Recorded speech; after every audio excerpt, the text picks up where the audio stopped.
करना है हमको, इस बेसिक स्ट्रेंथ का ऑर्डर अरेंज करना है, ठीक है।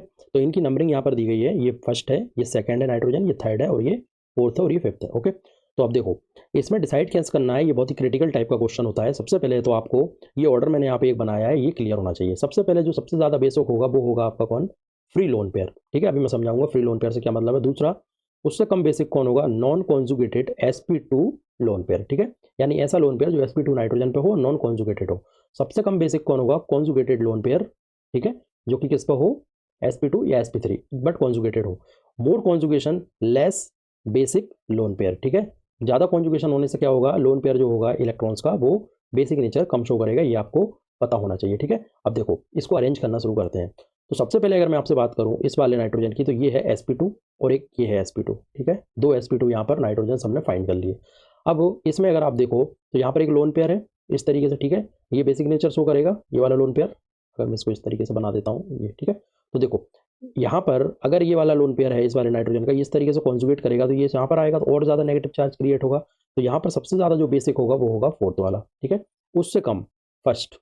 अभी एक ऑर्डर मैंने कैसे जमाया, बिकॉज पेरिडीन में जो लोन पेयर होता है आपको पता होगा वो इस तरीके से होता है और कॉन्जुगेशन में पार्टिसिपेट नहीं करता है, ठीक है। इसकी डिटेल में बात हम करेंगे जीओसी का जब लेक्चर पढ़ेंगे डिटेल वाला। तो ये पार्टिसिपेट नहीं करता, ये फ्री होता है, और यहाँ पर भी लोन पेयर फ्री है। तो दोनों फ्री लोन पेयर्स में हमको ये तो पता है फोर्थ और फिफ्थ सबसे ज़्यादा बेसिक है, लेकिन फोर्थ और वन सबसे ज़्यादा बेसिक है इस मॉलिक्यूल में, लेकिन फोर्थ और वन में भी हमें कंपेयर करना है कि कौन ज़्यादा है। तो फोर्थ ज़्यादा है किससे, फर्स्ट से। अब ऐसा क्यों, क्योंकि आप फर्स्ट वाले नाइट्रोजन में देखो यहाँ पर sp2 कार्बन है और यहाँ पर भी sp2 कार्बन है, ठीक है। और पूरे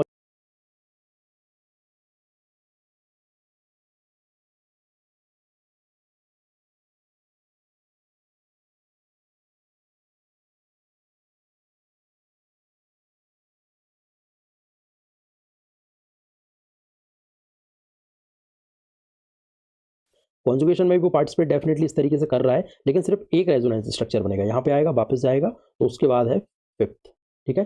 अब कितने बचे, थर्ड और सेकंड। तो थर्ड और सेकंड में आप देखो कि लोन पेयर यहाँ पर है और उसका हाइब्रिडाइजेशन क्या है, sp3, ठीक है, sp3। तो दोनों sp3 हैं। तो किसको हम पहले रखें, तो देखो ज़्यादा कॉन्जुगेशन मैंने यहाँ पे बोला है, more conjugation less basic lone pair. तो जहाँ पर